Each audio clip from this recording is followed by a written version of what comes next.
Welcome to Physician Heal Thyself, the podcast, empowering you to take a whole person approach to your well-being, spirit, soul, and body. Join me, your host, Dr. Ana Lara, Naturopathic Doctor, entrepreneur, and a servant of Jesus Christ. We are not just a body, we are spirit and soul. It's time to integrate medicine and spirituality into our healing. Let's get started.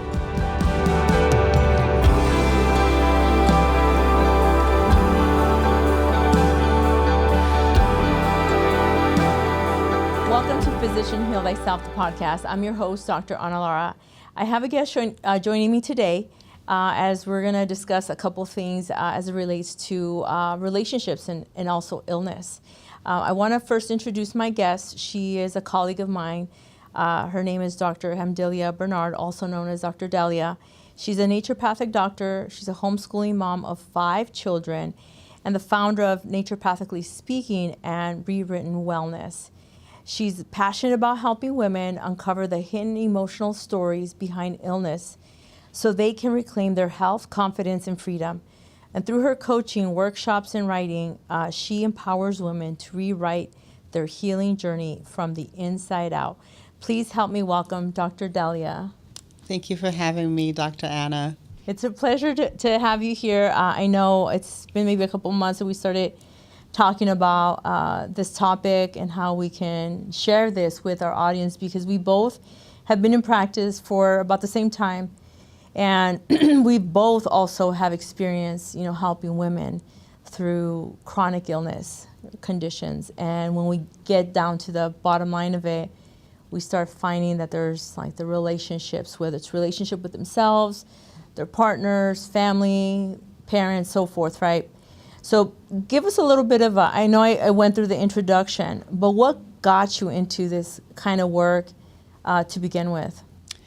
So there comes a period in a woman's life where the coffee doesn't fix things anymore. There's a lump in the throat. There's the exhaustion that you're Googling that's just not going away. You have the naturopathic supplements or just in general, and nothing's changing. And I know for me personally, my long journey of going through transformation for myself, that I, as a naturopathic doctor, we have all the supplements, we've got all the tools, and my illness wouldn't go away. So my symptoms just never claimed, and it forced me to go deeper into what is my body really trying to say. So really and truly, this portion of my life and my calling has come about because of my own transformation, personally, knowing that there's got to be something deeper that the body's trying to tell us over just doing the supplements or the, pacifying of symptoms, and really getting to the roots so the body can heal. So when I actually was able to tap into what my body was saying, my symptoms spontaneously resolved. And that's when I was like, oh my gosh, there's something to this. The body's intelligent. We've got to learn how to have it heal by giving it what it needs or removing the obstacles. Right. And the obstacles that I have noticed in my practice with my clients and others and myself is that there's some sort of mental emotional blockage that's stored in the tissues that the body's trying to get to as the root cause. Amen. That's really good. That's really good. I hope our audience is listening and paying attention, because these are things that we know that even as doctors, right, we experience them, and then we realize, wait, this cannot be pacified. It cannot be healed with an herb. As much as we love our plant medicine, right, there's just some things that it won't touch there. So it's much deeper. I know we talked about, between you and I away from camera, about how relationships or the toxic relationships, dysfunctional relationships, how they will present, those things will present as illness eventually, even childhood stuff, right? So then we have the female or male patient in our clinic, right, that is, maybe they have some digestive issues, cardiac issues, headaches, whatever it might be. And they're looking for a solution, right? Most of the time, they're looking for a quick fix. And when they try conventional medicine, that doesn't work. They come to someone like you and I. And even then because we've done this enough that we start to ask the deeper questions, right? We assess, ask questions about lifestyle and relationships and so forth. And then patients naturally will just start to share what's going on in their life. And then we somehow intuitively, right, in our minds also piece it together that this is much deeper. Right. And we can't just treat that skin condition without seeing there's a lot more going on. Yeah, it's gotten to the body. You're so absolutely correct, Anna. It's gotten to the point where in our body actually, the symptoms that we have is the story. The symptoms are the messengers. So it's what's happening, whether it's, throat issues, thyroid issues, or it's, digestive issues, or it's lung issues. In Chinese medicine, this is something that's been ancient for years, all of these organs have certain emotions that are attached to them. And it's very easy. I mean, I've had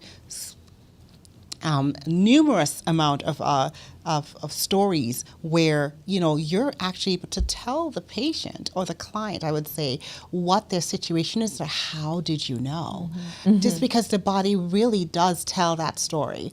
So we know that the lung holds grief, and so any amount of lung symptoms that you may have, no matter what it is, there is grief. And then when you peel the layers back, many times grief is usually like how we have the wood that burns in Chinese medicine. It burns first, so it's liver fire. So it started off with a lot of anger, and then it didn't work out for a long time, so it burns out into the sooth, and that sooth is grief. So grief is really unrelenting anger or resentment that's hanged out for a long time, right? And because it's hung up for a long time, it turns into grief, and now we show up with respiratory symptoms. So then the question is, do I treat you with some long herbs, or do I do that, which that's good, but do I deal with what's really underneath that? And when we get to that cause, then the body's like, finally, you're listening to me. Now I want to release spontaneously, really. And most of the times it's been spontaneous. I've had my own experiences for myself. And then the body wants to start healing. And then the journey of really becoming aware of that pattern. What is that pattern, that's going on in my life that's causing these symptoms to stick around for so long? So, yes. Yeah, and that's the nice thing about our training. Where we trained, we learned all the acupuncture, the whole philosophy to understand. It's so interesting to me. I do a lot of body work. So when I'm on, say, the liver, I can feel like there's energy there. It's warm, it's hot, it's electrical, whatever it might be. And I'll ask the patient as they're laying down, like, have you been angry about anything, resentful, anything, especially unexpressed emotion is really the problem. Because if I'm angry and I express it in a healthy way, it's not a problem. But it's the unexpressed emotion that gets harnessed there, and it stays there, and it creates other havoc, right? Absolutely. So then I'll ask, have you been angry, resentful, anything like that? And they're like, yeah, And, talking through those things, like, what is it? Talk to me about it. We'll start to release those emotions in the body. Absolutely. I know we have tons of stories, right, between you and I. We could do like a campfire and share stories about the crazy things, the things that we've seen that people have been healed quickly without an herb, What's something that you've seen that you, in working with a client, that you've identified that almost seemed like miraculous after dealing with the emotions that have been stored? Okay. So, well, for one, I have several, but I will tell you one that stands out to me right now. There was a 60-something-year-old lady, and she came to me because she had anxiety, like chronic anxiety, for like probably 50-something years of her life. So she's been living with it for a long time. And she's gone to the psych meds, the doctors, the holistic doctors, the supplements, the diets. Like, you go down the list. And then she finally came to me and right away, okay, there's something deeper. Let's peel the layers back. And we did. And coming to find out, she was holding a lot of unexpressed words about the way she was very silenced as a kid.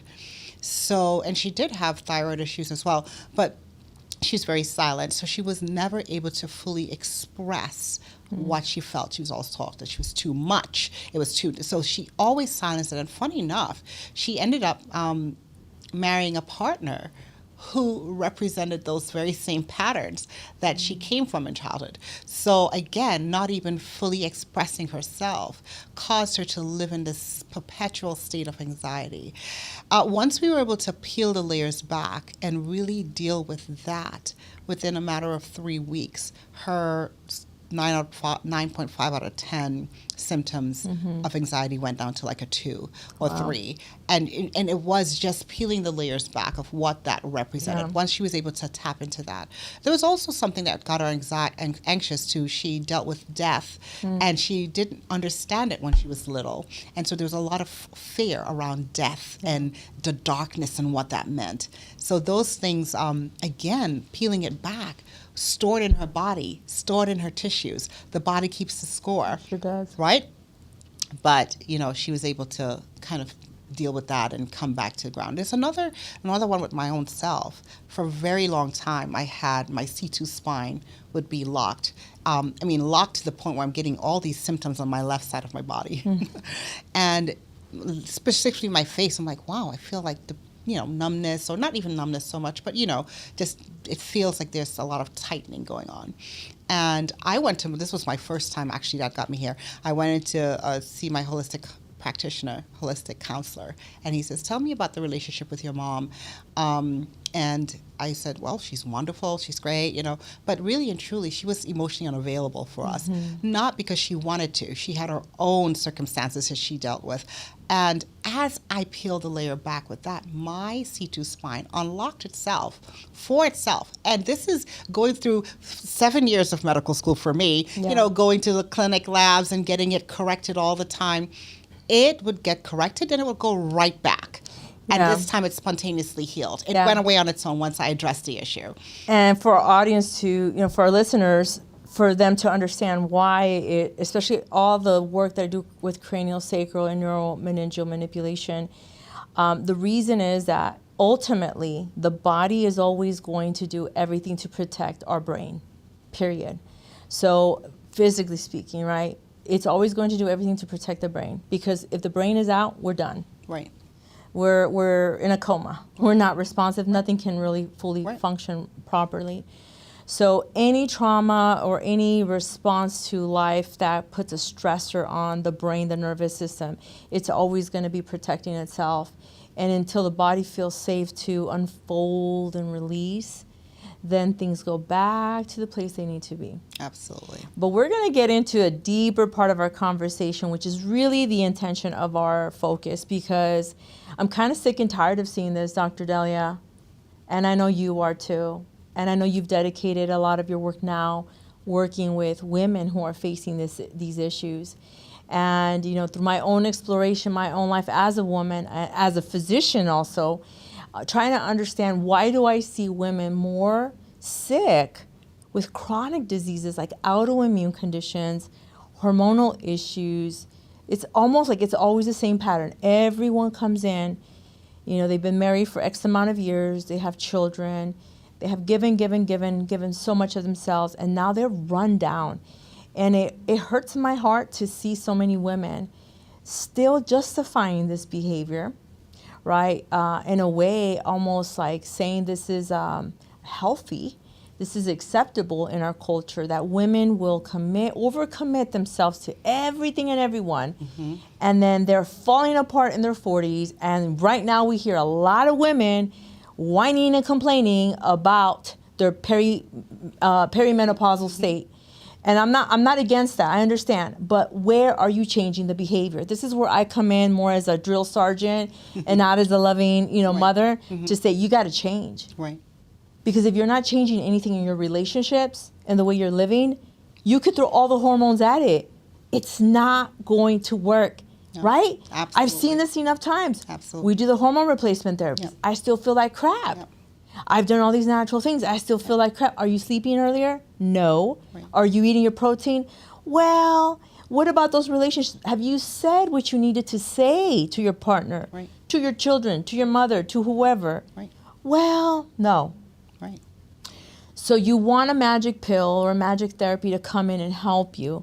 And man, it even hurts my head thinking about it, Dr. Delia, because we know deep down that the work that we need to do, it's dirty. Yeah. It's hard. It's painful, right? Absolutely. So why are women who are married with children struggling so much? And we know that it's linking specifically to the relationship with their husbands. Yeah. Or it just relationships in to general. themselves. Right. And that's a very important, that is at the crux. You know, we're talking about relationships, and it may not just be a husband, or it can be a child, it can be a parent, it can be, most times it's any of the above, most times. But I think as women, we were bred and cultured and socialized to just bear it all. And there's a part of us that is capable of doing that because we were built to do that. Mm-hmm. But the way in which we have been cultured to do it, societal norms passed on from generation to generation, is that we bear all quietly with a smile. Yeah. And we do it, and as little girls, we learn it. Our parents didn't say, this is what you do. Our mothers didn't say that. They just did it. Their mothers did it. And so you have generations of that, and then it comes to us, and we're like, well, wait a minute. This is what I was taught to do. This was emulated. Mm-hmm. This is what was shown to me, and now I'm doing it, but something doesn't feel right. I'm getting sicker. I'm holding the reins for everyone, and I'm not feeling well. Mm-hmm. And I can't operate optimally when I'm feeling so burnt out and frayed at the edges, not expressing myself, not saying what I really feel, taking on everything, and not getting the support or the outlet to be able to say, you know, hey, this is where the buck stops. And so these patterns that we've gotten or we've learned have passed on to us. We've taken them on. These patterns show up as symptoms. These symptoms not addressed now over time become chronic illness, and there we go. The problem is not the illness. The problem is the pattern. The patterns that we've taken on. And it's a big issue because we're looking at women who are now waking up. In this society today, we're waking up and we're saying, no, something's wrong. I've been the fixer. Yeah. I've been the one to take on everything, and no one's taking me on. No one's helping me fix. No one's helping me. No one's hearing my cry. And here's what I hear from those women, which are usually in our age group, right? 40s, 30s, absolutely. 40s, 50s, even maybe little 50s. Yeah. Is that their mothers are saying, well, I had to deal with that and worse, so just kind of like suck it up and do it. You know, I heard, not that I Or even just not the consciousness, because some mothers don't even realize that they passed that pattern on. Most don't. Look, I don't follow this individual, but Cardi B was interviewed. I saw this little clip on social media, and I felt sorry for her own ignorance. She thought what she was saying was making herself look like a strong woman. She's saying, well, I have all these kids, and people ask me, how do I do it? And she's like, well, I looked at my mother and how she struggled and how hard she worked, and she did it. And I saw my grandmother struggle and work hard, and she did it. So who am I, who I have it easier than them to complain? So I got to get it done. And so it's like, yes, exactly. You've identified the pattern. That's the pattern. But you don't see the unhealthy part of that pattern. Yes, we do want to be resilient and do what we need to do, but at some point we need to say, I need help. Right. Or no to certain things, right? And especially when it shows up in your body. I mean, when the illnesses start showing up, you have people who are having fibroids and hysterectomies, and you've got, women issues, you've got thyroid issues, you've got cardiovascular issues. All of these stem from just the chronicness of, taking on these patterns too long and not being able to say, wait, the buck stops with me. Wait a minute. Why am I ill? Why am I really ill? Is it because, my grandmother and my mother had thyroid issues, so therefore that's what it is? Or is it the pattern of not being able to feel heard or speaking up when I needed to speak up? Because that might be the pattern. It's the pattern. Right. It's the pattern because in my family, women didn't have thyroid issues, but I did. Right. And I mean, there could be other reasons for it too, but I think a lot of it is the pattern. And once you identify it and you reverse engineer it and heal it, then it goes away. It does. One of the things in my practice that I do, and even with my own daughters, right? When you're a mom of daughters, you realize that I don't want my daughters to do what generationally has been going on with women in my life. Not that it's been terribly bad, right? But hasn't worked. but identify what hasn't worked, right? Exactly. And so I talk to them about the real social issues that they have the permission to take care of themselves as a woman. If they get married, if they have kids, then no one should make them feel bad for taking care of themselves physically, whether it's working out, resting, whatever that self-care looks like. So I think it's really important for us to teach young women, teach young girls, as teenagers, to take care of their bodies, of their mental health, and to take themselves into account. Obviously, there's a balance. I always say there's a balance because we don't want to create this very selfish person. Yeah, and it's not selfish, and that's where society... But what I'm saying, like, to an extreme that they're just, it's all me. Right. There has to be a balance to that, because on the flip side of that, we have women that anything that's self-care, they have been programmed to think that it is selfish when it's not. Right. Like, you going to bed early? No, that's self-care. That's self-care. It's self-full. As a matter of fact, we all know the saying, you can't pour from an empty cup. Yeah. So if your cup is empty, what are you giving? So there's nothing to pour. So you must take care of yourself so that the overflow can be given to everyone else. Yeah. And you're right, with our teen girls, and really teaching them that their voice matters. Because, you look at the thyroid issues are, 1 in 3 women have thyroid issues? And why is that? And when you really listen to the stories, women are not able to speak up. They're not, or if they're speaking up, they don't feel heard. So one of the two that's going on. And so we have to start empowering our girls, empowering our teens, empowering our daughters, and other women, that it's okay to express what you feel respectfully. Now, that's a whole topic, because if you found yourself in situations like others where you found yourself not being able to express how you felt for years and years, then the minute you do, which actually happened to one of my clients, she was volcanic. And I warned her that it could happen, because you're looking at years of inability to really express. So when that volcano erupts, it's like eruption. But it'll balance out. But don't you think that there is even like a whole social issue with this, especially as it relates to women's voices? Because I can be straightforward, authoritative, and a commanding voice, and someone's going to take that wrong, right? Like, she's bossy, she's arrogant, she's prideful. But then you have men who do this, and they are really prideful and arrogant and even rude in their approach, and that's okay because that's considered society. I heard something the other day, not too long ago. It was a Christian woman. She had left what she thought was Christianity. It was actually a cult-like environment, church environment. And she had to, heal from all that. But she talked about how women, and I hear this in Christianity too. Yeah. Sorry, guys, I'm not saying this to attack anyone. No, I'm just really shining light on some truth. That for women to be feminine and gentle and all of that, women were kind of. It wasn't something they intentionally did. They just kind of grew up that way. They had this baby voice. And this baby voice was like a weak and vulnerable voice. It wasn't intimidating or threatening. And this is how she spoke all her life until she, kind of left that. She ended up getting divorced because part of this, movement was very hurtful towards women. It was, she talked about the physical abuse that she endured from her husband, and this was something that was a norm in this Christian circle. And so it's interesting how I really have a fire against people using religion and using God's name for their own benefit, for controlling people. My parents were married for 65 years until my dad passed away last year. Oh. I never heard my father ever demand something from my mother, like in a never disrespectful way. I've never heard the word submissive more than I hear that word in my life right now.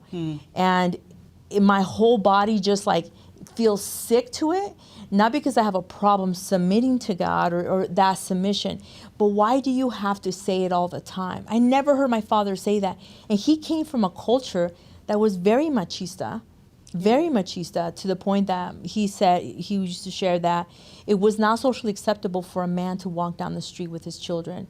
So he did anyways. And his first 2 children were girls. So that was really even a big no-no. And he would do this either way. It's people like him who break the cultural norms and say, I don't care. I'm going to do what's in my heart to be who I am, to be this way with my family. Yeah.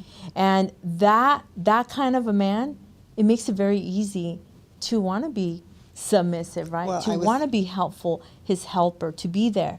But if you're constantly telling me this verbally, what does that do to us as women? I mean, do you understand what I'm saying? Like, I'm hearing this all the time. I'm like, stop. Yeah, it's like a lady who's a lady doesn't have to say she's a lady. Right. You just see it. Right. And then you talk about submission, and I really think that women by nature want to submit. We're trusting. Our nature, the feminine energy, is to receive. Right. And to receive, you have to submit to receive. Yes. You know, everything in nature, you look at our intimacy, physical intimacy, everything. A woman is a receptive. And we have to submit for that. But we submit when we're safe.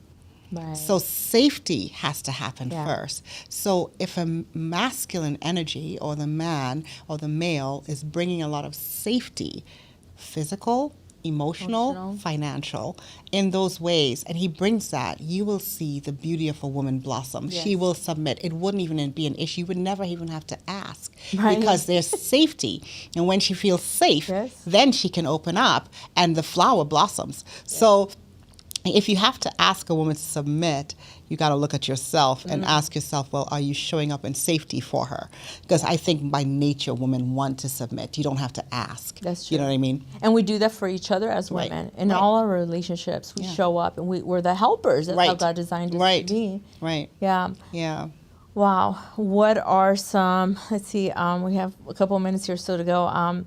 What are some things that that you see relationally, if there's a pattern, right, in what you see in your clients as it relates to relationships and illness? Yeah, well, I think relationships are, the dynamic of relationships can be very interesting, especially when you look at, well, if you're married, you know, first of all, I believe we marry our unfinished business. So say that again. I believe we marry our unfinished business. We marry our unfinished business with our parent. Yeah. Whatever parent. Yes. You didn't receive the love, attention. Exactly. We marry that person. We marry that. And, you know, I look at it now because I've had my own experiences. And I think that is there to help us in our journey of healing. So it's there to force us to look within, to heal that pattern so we don't keep passing it on.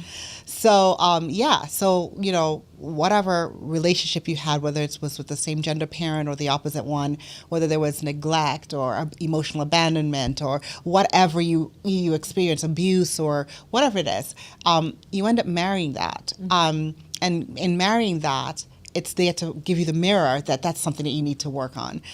It brings about a lot of resistance. Now, we know that the body heals at rest.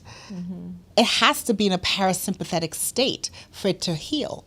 So if you're in resistance to whatever patterns are coming in your life, whether it's in your relationships with your spouses or whatever those relationships are, then your body now takes on a pattern of illness.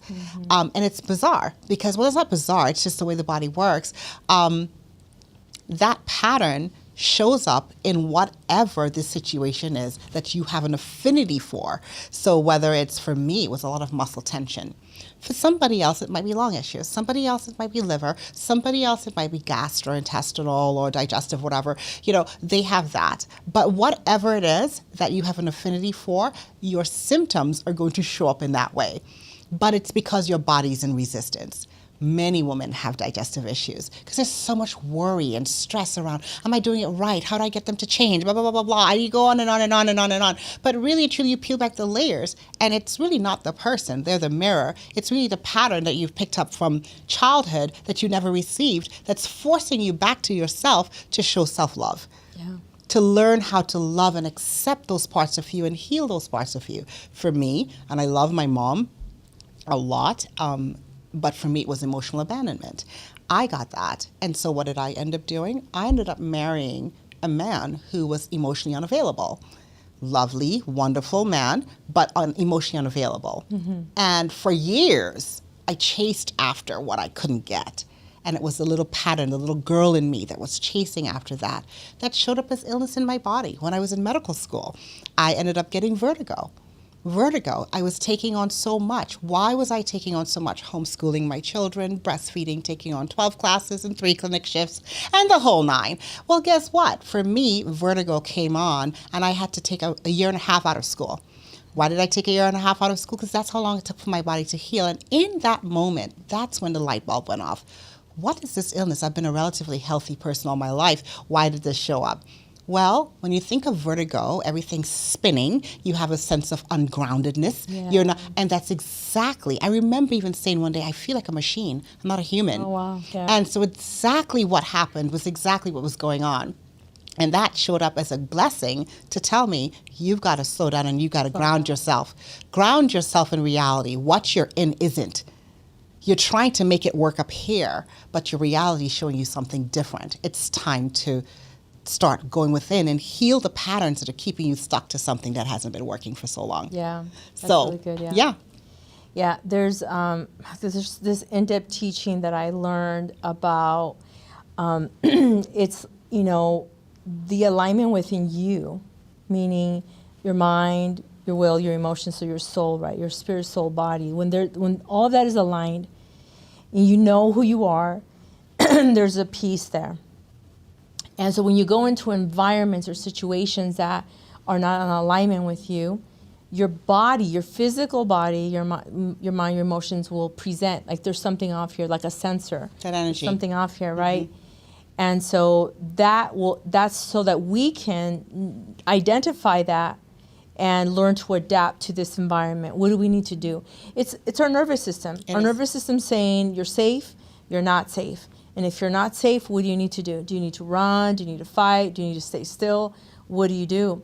And all of that is happening automatically, oftentimes without our own conscious awareness. If we're consciously aware that I'm in peace, I'm in alignment, I come into this space and now something's off, right? What is it? That's where our discernment, our intuition, starts to pick up, to identify. And then from there, we have to consciously decide, how do I choose to interact and engage with this environment? So I remember in medical school, I had done a lot of working on myself, and it was in my 3rd year, and I was feeling really good. I was going to go into class and take a test. It was maybe midterms or something like that, something big. And I felt very confident, not an ounce of anxiety or worry. I go in, they're almost kind of whistling in my head. I walk into the class, and I felt like I walked into a cloud of anxiety and fear and all of this ickiness. Yeah. Mm-hmm. I remember, Dr. Delia, I put my bag down, and I left the room. I said, I got to get out of here. I took some deep breathing, did some breathing exercises, walked around for a little bit, and I'm like, that was not me. Right. I'm happy, I'm peaceful, I'm confident. That environment is not going to interfere with how I'm feeling. Right. So I almost had to have my own self-talk of, we are good. Right. Spirit, soul, and body, we're good. Right. There's a lot of fear in there, and I'm not to take that upon me. Right. I went back into class, took my test, and not let it affect me. And I wish I had learned that earlier, because constantly I was swimming in other people's mess. And that's what we do. And that's what we do with everything. And we're programmed to do it. And you said something that was really powerful. You said we have this exchange, and we take on other people's energies. But really and truly, most of the times, we're not even conscious that we're doing it. 95% of our operations of life are working in the subconscious. Our subconscious minds are carrying us through. So our jobs is to bring consciousness, to bring awareness to what those patterns are, so that you can spot it, because we were divinely made. We have intuition. God gave us that. That is something that we were born with. But we, over time, have been taught to silence that based on what other people need to tell us. So we need to get back to a place where, actually not just get back, but unravel the things that are blocking that natural, divine, intuitive nature that we already have, so that we can pick things up right away. That's why we have babies. That's why we're the ones that birth, because we are able to say, no, that doesn't feel right for my child. But we have been silenced by fear, by condition, by society, by parents, you go down the list. That we shut off our divine connection. Our divine connection and our divine, the point that actually helps us to be in tuned with our environment. When we do that, we're powerful. Absolutely. We're powerful. We know are our unstoppable. Power. And we need to know how God created us to right, be. and step into that and step power. into that power and authority. Right, so that's our job, is Yeah. to bring that awareness to women so that they can now realize that they're actually really more powerful than they think. Yeah. Not by aggressive power, but power in our divine feminine. We are, by nature, we are the most deepest connection to God that there is. We give life. We birth life. He Yeah. gave life. So we have that, and we ought to be able to say, you know what, let's get conscious, let's get aware, let's get in tuned with our bodies so that we can forge this life in the most trusting and most grounded manner. Yeah, I think the more that we educate men and women, obviously, because we both are same makeup, Right. might work a little bit Yeah, different. we have both different of us. roles, but I always like to educate people on how the body works, how the Right. brain works, how what is the soul, what is the spirit, how we're all of this, we're not separate from it. Because once they really understand that, they really step into that deeper healing and taking that power and authority. I want to share this because I had this conversation with this young lady earlier today. She had done a lot of transformational stuff, spiritual, like deliverance, and then a lot of, the mental, emotional stuff, and physically. So she was working on all these areas, spirit, soul, body. And she told me this morning she was praying over a group of young ladies in her college. And she said when she was praying, she heard her voice amplified within her, like a microphone was inside of her, and her voice was amplified, and there was this power there, this authority, and I'm like, yes! I said, what's happened is that you have stepped into this space of reclaiming your voice, what the world might have taken away from you, reclaiming your voice, and you're reaching out to God, to Holy Spirit, and that Holy Spirit is coming in and is amplifying the power within you. And I said, and that's exactly what demons don't like. Yep. When you find your voice like that. So now when you pray like that, from that place of power and authority, right? People heal. People change. They feel that. And so it's powerful. Very. You said something, and I want us to touch a little bit about this, because just so that our audience knows, because we'll eventually have to end this episode, but we are going to do another episode to follow up our conversation, because there's so much more to talk about. But the subconscious mind. So we've learned, and the science, all of this has studied, and we understand that the first 7 years of our life, our brains, right, are even from the time we're in the womb, guys. Our brains are recording everything it hears and sees and senses, everything, without being biased. It's recording everything, at least this first 7 years. And then, so this is what makes up all of this unconscious material that's there that we're not aware, that later on as we're living life, we're like, why do I do this behavior? Why do I think this way? Why do I feel self-hate about myself? Why do you think I'm stupid? Why do I feel like... Whatever it is, fill it in the blank. Yep. Somewhere in our subconscious, that is recorded there. Yep. It was recorded somewhere. And I've talked to enough patients where in their healing process of dialoguing, we find out that, mom was pregnant. The dad finds out, and the dad is like, I don't know, abort the baby. Right. So now they have the spirit of death over them. Yep. They have rejection. There's abandonment there, and there's death. Right, so this person grows up like self-hating themselves. Exactly.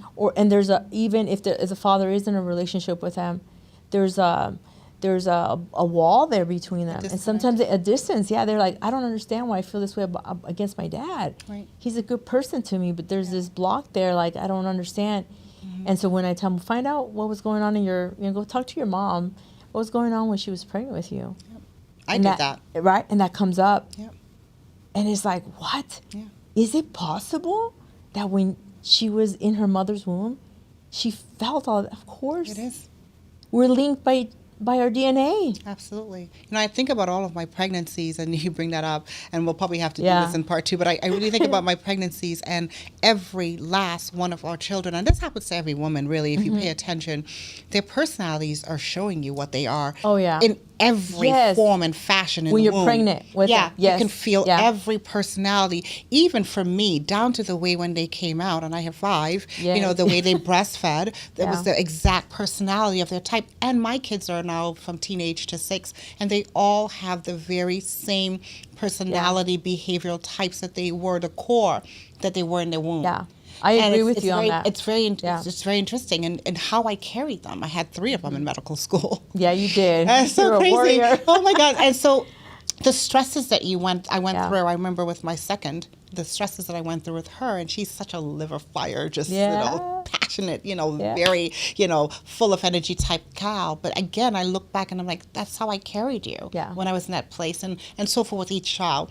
So it's very spiritual. Yeah. This whole process of healing is really a spiritual one when you think about how it all comes together and really understanding your lineage, the ancestral patterns that you've taken on, and how that's shaping where you are today in your health. And how it ties back into our health as holistic practitioners. Yeah. Our job is now to really take the whole person, the whole woman, because that's who I see mostly, but take the whole person, or even our children, and raise them in a mindset that they're conscious enough to say, this is the way I need to go for me to stay in alignment with my divine essence. You know what I mean? Yeah. I love seeing children in my clinic. So I see them from newborns and on. I do it all, guys. I'm that person. You are that. But I love seeing children because from the time they come in for their 2-week visit, I can see their personalities and characteristics, and I educate the parents to look at that. To instead of you pushing your agenda onto your child, to allow yourself to see your child in neutrality. Who did God create this little person to be? Because this little baby might have a small physical body, but their soul and their spirit are not small. Guys, listen. Oh, yeah. That brings me to a Bible verse that says, train up a child in the way they should go.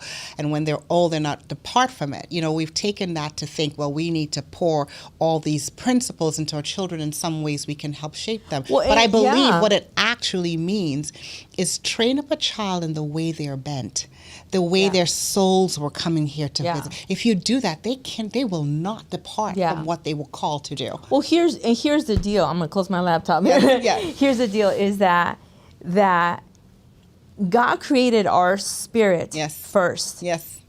And so when that spirit comes into that little the egg and the egg and sperm come together, there's a spark of life there. Absolutely. And that's the spirit entering that and Human it's forming form. that. Yeah. So the spirit and the soul do not change sizes. No.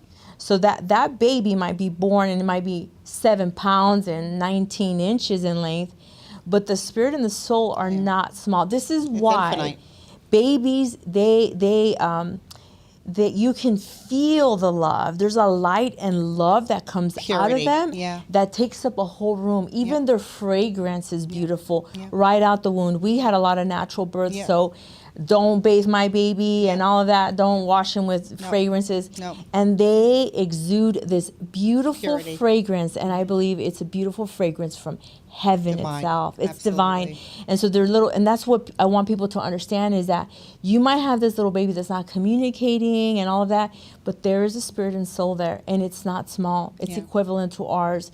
So if you can see your baby through that lens, you're going to raise up this child with dignity, with respect, and honoring them, instead of you're going to do what I tell you to do. And don't get me wrong. I've been there. Because I'm going to be the first. Because as parents, we have I say the biggest part of parenting is reparenting yourself. Yes. Okay, that's the hardest part. Yeah. So, we've learned patterns, and there are times when I have been with but you have to learn, well, wait a minute here. No, that's not the right approach. I got to, go back and heal the wounds that are making me show up that way. Yeah, and you are really reparenting yourself when you're consciously aware of that. Yes. So that's why we have to let them know, like, this is a human person here. Yes. And they were born through you into this family, And you know, they have their own soul work. They to have do. their own soul work, Yeah. and they are going to be here to teach us, to change, to help us identify those patterns. Because I know we both have been there. Where Yes. we're like, I'm not going to do that thing my mom did, and then your kid gets to that age, and you're like, oh my Lord. It's like I channel my mother's voice through it. What is that? You know, and like I said, we love our mothers, but there's certain patterns that they acquired that we don't want to push on to our children, right? Yeah. And so we need to acknowledge them as individuals, because that's where deeper healing is going to happen for us and for them as well, so they don't get to carry that for all the generations. Yeah. When I saw a quote that said, when we heal ourselves, we heal our parents, or we heal the mothers, the grandmothers, and then the generations after us. So doing the work on ourselves, and this has been like an 8-year journey for me, doing the inner work and really trying to unravel what brought me where I am today, and what I'm called to do with women, you know, going forward.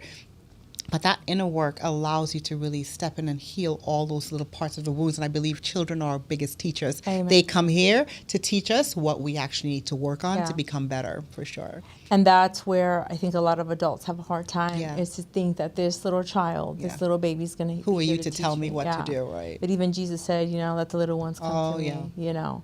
Be like a child, right, to come into the kingdom and of God. And a little child shall lead them. Lots of verses on that. It is. I know my children have taught me a lot. Oh. Obviously, the brains are still, right? Absolutely, their brains are developing, and that's what we need to understand, is that their bodies are growing and the brains are developing to be able to bring it all into this world, but so that we need to have a little bit more patience and see their personalities come through, because, you know, give room for them to grow, and a lot of patience. I always said, if you want to learn how to be patient, have children. Have children. Yeah. Well, this has been a good first part of our conversation. We'll take a pause here, and I hope you've enjoyed this part of our conversation so far. Please make sure you follow up with the next episode next week as we continue our conversation on how relationships will present as illness in the body. So until next time, be blessed. Thank you for listening to Physician Heal Thyself, the podcast. If you like what you've heard, please like, share, and subscribe. Help this message reach more people who may need to hear it. Leave your comments. I want to know what you think. If you're interested in learning more about Raices, visit our website at raicesndmedcenter.com. Until next time, be blessed.